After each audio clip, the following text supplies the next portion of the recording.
la religion ouverte et ses ennemis, je vais de façon très rapide présenter quelques thèses, si vous voulez. D'abord, ce seront les réflexions d'un historien comparatiste des religions, qui d'habitude travaille comme Polymnia sur l'Antiquité tardive, mais parfois fait du moonlighting en travaillant sur le XIXe siècle. La première remarque que je ferai, c'est que la religion ou les religions, c'est un peu comme le cholestérol. Il y en a du bon et il y en a du mauvais, n'est-ce pas? Et nous verrons comment, à l'intérieur de chacune des religions, il y a des problèmes qui peuvent se développer, quand on parle de monothéisme et polythéia, vers des systèmes et des sociétés avec des attitudes gênantes, destructives. Alors, je vais commencer monothéisme, dualisme, polythéisme, les concepts sur lesquels nous travaillons d'habitude. J'ai entendu ce matin, mais j'imagine que ce n'est pas la première fois que vous l'avez entendu à ce colloque. Ce sont des concepts modernes qui n'existent pas avant le XVIIe siècle, et je vais essayer d'une certaine façon de les déconstruire. Je crois qu'ils sont utiles parce qu'on ne peut pas travailler sur n'importe quel matériau sans essayer de faire des lois, c'est-à-dire d'inventer des concepts, mais ils sont parfois trompeurs parce qu'ils se présentent chez nous dans des structures rigides. Pas le début du christianisme, la transformation du polythéisme en monothéisme, etc. Or, ces structures sont, comme toutes les structures dans l'histoire, sont des structures instables. Alors, je vais commencer tout de suite par ça. Les religions étant des phénomènes sociaux, elles sont par définition fluides. Et les concepts se transforment l'un en l'autre.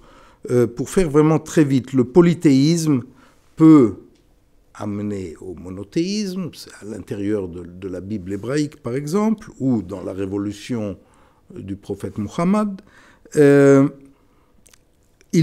polythéisme peut aussi se transformer en dualisme.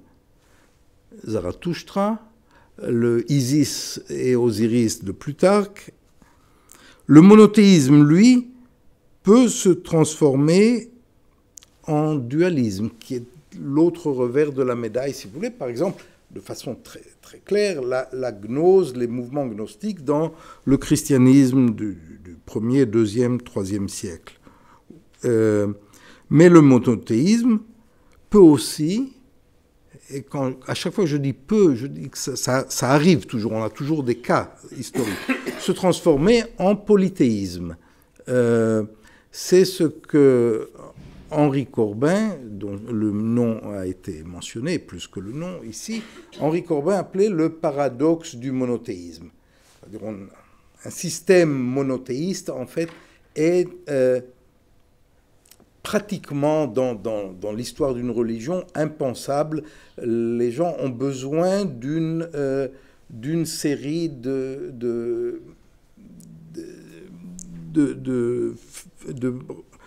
d'échelons pour aller vers le Dieu.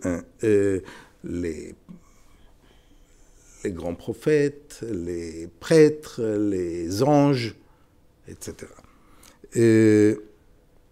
Donc ça, c'est le monothéisme qui se transforme en polythéisme.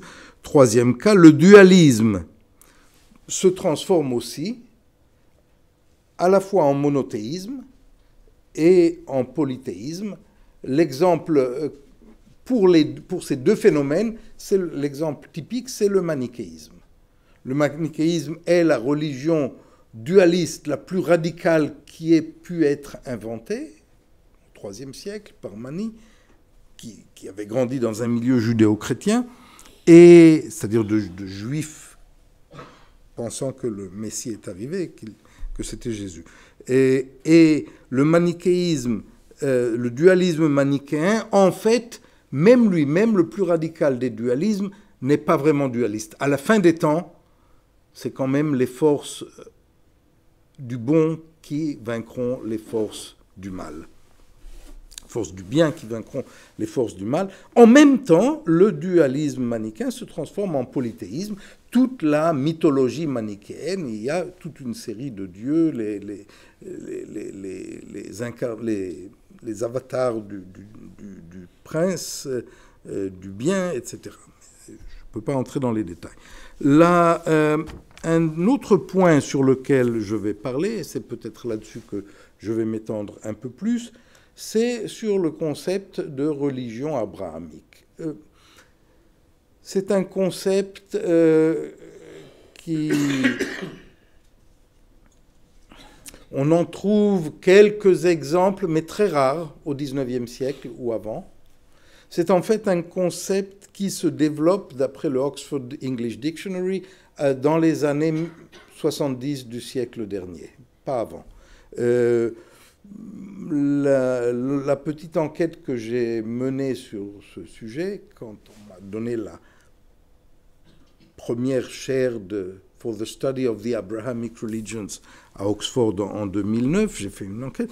Je crois que ça vient de l'enseignement de l'islamisant français Louis Massignon, professeur au Collège de France, qui n'a pas créé ce concept de religion abrahamique, mais il publie 3 essais qu'il regroupe sous le titre Les 3 prières d'Abraham, la prière juive, la prière chrétienne, la prière musulmane, et je crois que ce sont les étudiants maronites de Massignon, donc des chrétiens libanais qui arrivent à Paris pour faire leurs études, en général des prêtres, et qui entendent Massignon prêcher, parce qu'il prêchait, et cette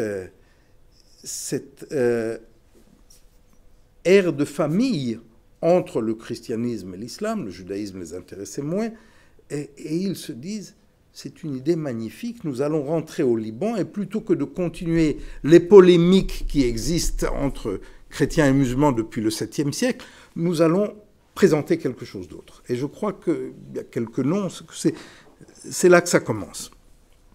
Alors, si on parle de religion abrahamique, la question que je me suis posée quand j'ai eu cette chaire, c'est pourquoi elle avait été créée en 2009 et pourquoi pas en 1859, par exemple, quand Max Müller enseignait à Oxford et habitait dans la rue où j'habitais, à Norham Gardens. Par exemple, je passais devant sa maison tous les matins et je me disais pourquoi ça a été inventé si tard.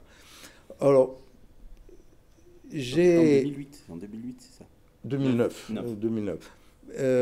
J'ai fini par rencontrer ce que les Anglais appellent the generous benefactor qui avait donné l'argent pour créer cette chaire. C'était un monsieur de Jeddah, un Saoudien, qui avait pris très bien la chose qu'on ait donné la chaire pour laquelle il avait donné de l'argent à un Israélien, et qui, au thé que nous avons eu ensemble, m'a dit à un certain moment, alors, professeur, pouvez-vous me dire comment vous espérez lutter contre l'islamophobie en Europe? Alors j'ai compris que c'est pour ça qu'il avait donné l'argent, et je lui ai dit « Give me 5 years ». Et au bout de 4 ans, j'ai démissionné parce que je voyais que ça ne marchait pas. Et donc c'est en fait l'idée de religion abrahamique se développe en Europe dans le 3e tiers du XXe siècle pour dire aux nouvelles populations musulmanes d'Europe, vous faites partie de la famille. Comme après 1945, la tradition chrétienne devient tradition judéo-chrétienne, comme pour demander pardon aux Juifs du génocide hitlérien. Alors pour nous, ça semble évident, enfin pour moi en tout cas, excusez-moi, que les religions abrahamiques, au début, je n'aimais pas tellement le concept, parce que ça me semblait faire m'imposer de l'interfaith, enfin des choses qui ne sont pas ce que je fais. Mais j'ai fini par m'y habituer, et ensuite, j'ai pas trouvé d'autres concepts.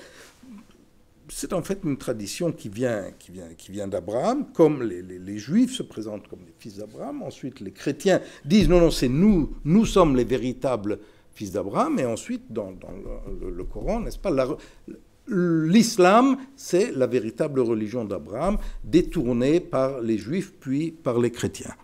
Or, jusqu'aux Lumières, jusqu'à la fin du XVIIIe siècle, dans l'Europe chrétienne, il n'y avait pas de doute que le judaïsme, le christianisme et l'islam avaient ce que Wittgenstein appelait des ressemblances de famille. Et ça, je vais vous donner deux exemples.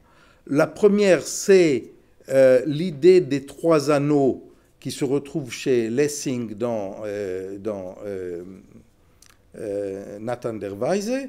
Un roi a un anneau en or, il a trois fils, il en fait faire, il ne veut pas faire de jaloux, il en fait faire deux autres exactement similaires à la première bague, il les donne à ses trois fils. Une seule est vraie, mais on ne peut pas savoir laquelle. On ne peut pas savoir laquelle. Et ça, c'est Lessing. Nathan der Weise est joué à Berlin pour la première fois en 1784. Le deuxième exemple, je fais très vite, c'est l'idée le Liber de Tribus Impostoribus, en français le livre des trois imposteurs, le grand samizdat du XVIIIe siècle, qui n'est pas signé, mais que tout le monde dit écrit par monsieur de Spinoza, n'est-ce pas? Le livre des trois imposteurs. Les trois imposteurs sont Moïse, Jésus et Mahomet, qui ont d'une façon ou d'une autre trompé l'humanité. Et même là, vous voyez que, en fait, même dans le livre des trois imposteurs, ce sont trois religions comparables. Et cette ressemblance de famille disparaît au début du XIXe siècle. Elle disparaît en Europe pour ne réapparaître qu'à la fin du XXe siècle dans cette idée de religion abrahamique. Pourquoi est-ce que ça disparaît? Alors ça, c'est le premier paradoxe, d'après moi. C'est le paradoxe de la sécularisation. Le grand livre de Charles Taylor, l'âge de Secular World, dans un monde sécularisé, les traditions, les concepts, les cadres de pensée chrétiens, c'est filoche.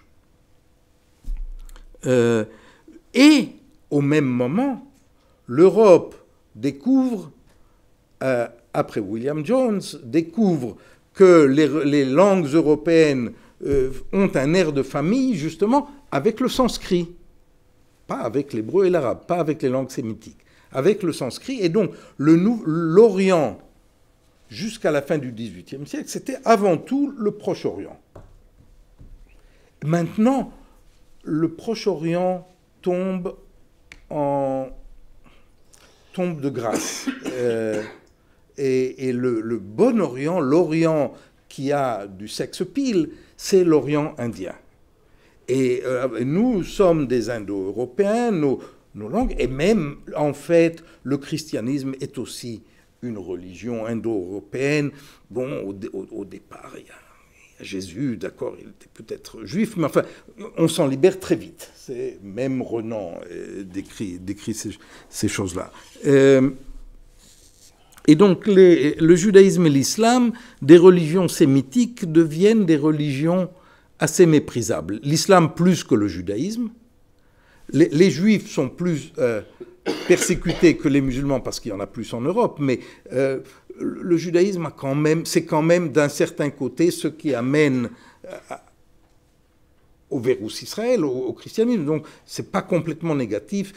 L'islam, par contre, il n'y a pas grand-chose de bon. Enfin, vous connaissez ces choses-là chez Renan et ailleurs. Donc, racisme et mépris. On a parlé tout à l'heure de Jan Assmann, Moïse l'Égyptien, la différence mosaïque. la religion vraie, inventée par Moïse. Alors, on a fait de Hassman, qui est un ami personnel avec lequel j'ai enseigné à l'université hébraïque, il y a assez longtemps déjà, et on en a fait un antisémite. N'est-ce pas? Il accuse les Juifs d'être à l'origine de toute la violence religieuse des religions du monde. Il n'y a rien de plus choquant pour lui, et il y a eu plusieurs polémiques. En fait, c'est vrai que dans son livre, il y avait des ambiguïtés. Il a écrit ensuite plusieurs livres et articles, y compris en français, pour s'expliquer là-dessus. Et en fait, maintenant, le Dieu jaloux, tout ce qui va mal dans les religions monothéistes, se trouve chez lui, dans le dernier Hassman, dans le christianisme et dans l'islam, c'est-à-dire dans les religions ayant eu des cadres politiques très clairs pendant leur histoire. Je reviendrai là-dessus aussi. Donc, un Dieu jaloux, la guerre sainte, le Dieu jaloux, kana en hébreu, zélos en grec, le zèle religieux, c'est le fanatique. La guerre sainte, un concept qui n'existe pas dans la Bible. Et alors, au XIXe siècle et au XXe siècle, encore, le grand problème du judaïsme, c'est son exclusivisme. Alors que l'islam et le christianisme sont des religions universalistes, et donc c'est bien d'être universel. Être exclusiviste, de ne pas vouloir des autres, de créer des frontières, c'est moins bien. C'est une religion nationale. Alors là, il y a un deuxième paradoxe que je vous propose, c'est le paradoxe qu'en fait l'universalisme et l'amour de l'humanité, c'est quelque chose qui peut mener très vite à la violence et à l'intolérance. Je crois que Freud avait signalé ça quelque part dans Das Unbehagen in der Kultur, comment on dit ça en français? Dans le malaise dans la culture. Il avait signalé ça, que tout simplement, quand on prêche une religion d'amour à quelqu'un qui n'en veut pas, ça crée des antagonismes. Donc l'universalisme amène par le prosélytisme à des tensions et parfois à des guerres. Je fais vraiment très très vite. Un point sur lequel je voudrais dire un mot, et ça touche à des choses qui ont été dites cet après-midi aussi, c'est, je vais mentionner un nom qui clive en France, n'est-ce pas? C'est le nom de mon ancien collègue de Oxford, Tariq Ramadan. On a été élus la même année, et je l'ai invité 2-3 fois à mon séminaire. Et je lui ai demandé de parler du judaïsme et du christianisme dans l'islam. Évidemment, je n'ai subi aucune pression de sa part, un témoignage à décharge. Alors, Tariq Ramadan donc parle, c'était pas très intéressant ce qu'il disait, mais à un certain moment, il parle d'un ami juif à lui de Genève, qui est directeur ou de Médecins sans frontières, et il dit ce juif mange du porc. Ce juif mange du porc et ne croit pas en Dieu. Et il ajoute, alors qu'est-ce que c'est le judaïsme? Is it blood? Is it blood? Et quand il a répété ça 2 fois, j'ai commencé à avoir la chair de poule. Et à la fin du séminaire, il avait amené évidemment moi j'avais d'habitude 7 ou 8 étudiants, lui il en avait au moins 35 qu'il avait tous fait venir au séminaire. Et j'ai pensé que quand même ça valait une réponse. Et je ne les ai pas laissés partir sans dire quelque chose. Et je lui ai expliqué tout simplement que de la même façon que les Grecs sont restés grecs même quand ils ont cessé de croire au dieu de l'Olympe, et ils restent encore grecs même quand ils sont marxistes, la même chose est vraie pour les Juifs qui s'identifient d'une façon ou d'une autre comme un peuple. Et ce que j'ai compris il avait l'air, c'est bizarre, mais il avait l'air d'avoir jamais entendu ça. Et il m'a tout de suite dit, il faut qu'on écrive un livre ensemble. Ma femme s'est opposée. Et elle a eu raison. Oui, elle a eu raison. Ma femme s'est opposée, mais il m'a dit... Et je me suis demandé pourquoi... Qu'est-ce qui lui semblait si bizarre? Et en fait, je crois, je vous soumets ça, que dans un monde conceptuel coranique, les Juifs sont parallèles aux chrétiens, n'est-ce pas? Ahl Kitab et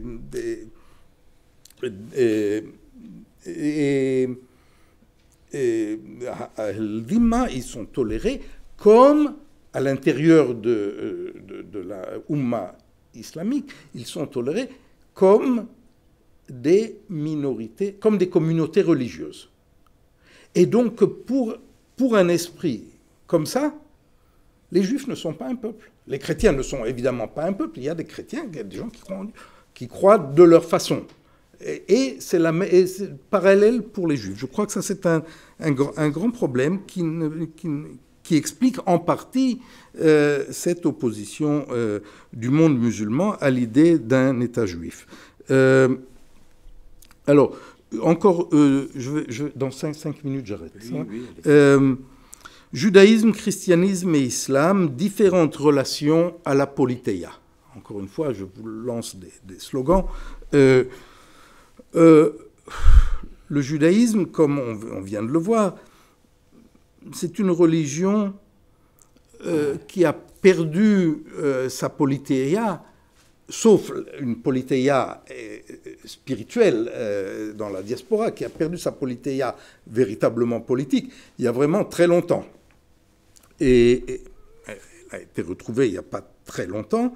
Et j'explique, je propose ici, vous connaissez certainement le sociologue américain Leon Festinger, qui publie en 1956 avec 2 collègues un ouvrage qui s'appelle When Prophecy Fails, quand la prophétie échoue, merci. Et il explique qu'il y a une dissonance cognitive.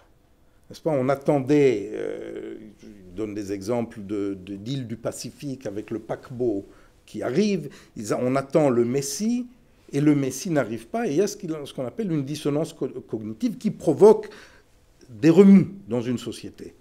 Et moi, je propose de parler d'une consonance cognitive quand une religion, dans ce cas les Juifs, ayant vécu pendant très longtemps dans un cadre complètement, ce que Max Weber appelait « entpolitisiert », dépolitisé, puis tout d'un coup, on a le pouvoir politique. Alors il y a et on se met à faire une herméneutique très simpliste de textes qui pouvaient être des textes religieux très violents, apocalyptiques, mais qui tant qu'ils n'avaient pas d'incarnation politique, ne mettaient rien en danger. C'est ce qui s'est passé chez les chrétiens au IVe siècle. On voit ça chez Eusèbe, dont on a parlé ce matin. Pendant 3 siècles, les chrétiens, presque 3 siècles, les chrétiens sont des hors-la-loi dans l'Empire romain, et ils peuvent rêver tant qu'ils veulent de la guerre apocalyptique de la fin des temps, comme les Esséniens juifs, sans que ça mette personne en danger, puisqu'ils n'ont aucun pouvoir physique. À partir du moment où l'empereur devient chrétien, les évêques sont au pouvoir et les choses commencent à devenir dangereuses, etc. Alors donc, dans le judaïsme, cette distanciation de l'État perdu est retrouvée. Dans le christianisme, cette ambivalence depuis Rome, parce que quand même pendant jusqu'à la moitié du IVe siècle au moins, le christianisme vit sans incarnation étatique, et dans l'islam, c'est le contraire. La Ummah, Mohammed crée tout de suite la Ummah, et ça change les choses, si vous voulez. Il y a des problèmes pour les juifs, pour les chrétiens et les musulmans, mais des problèmes différents. Finalement, j'ai promis de ne pas trop parler. Oui, mon titre, la religion ouverte et ses ennemis. Je fais allusion à deux grands livres, un peu oubliés aujourd'hui, c'est dommage. Le premier de Bergson, Les deux sources de la morale et de la religion, publié en 1932, si je me souviens. 32, oui. Et où il parle de religion close et de religion ouverte. La religion ouverte dans l'Israël ancien, c'est les prophètes, qui amènent à Jésus-Christ, etc. Et The Open Society and Its Enemies de Karl Popper, publié en 1945, l'ennemi de la société ouverte, c'est Platon, le premier grand ennemi. Ensuite, Marx et Hegel et Marx, mais c'est Platon. Et donc, je voulais réfléchir à de quelle façon une religion peut être ouverte ou close. Je remarque que dans... Et comment pouvons-nous arriver, c'est peut-être asymptotique ou peut-être messianique, mais comment pouvons-nous espérer jamais arriver à la fin de la violence religieuse? Alors, ce que je propose, c'est une idée de religion décente qui n'a jamais été employée, mais un collègue, un ami à moi de l'université hébraïque, le philosophe Avishai Margalit, a publié en anglais un livre qui s'appelle Decent Society, The Decent Society, traduit en français en 2007. Qu'est-ce que c'est que la société décente? C'est la société où les gens ne sont pas humiliés, où on peut vivre sans être humilié par les pratiques sociales. Et je propose d'essayer d'inventer, ça peut marcher dans toutes les religions, comme ça peut ne pas marcher partout, l'idée de religion décente. Une religion qui censure elle-même, sont pas très doués pour se censurer, les religions, mais qui censurerait elle-même tout ce qui peut faire atteinte à l'intégrité physique ou morale, l'humiliation.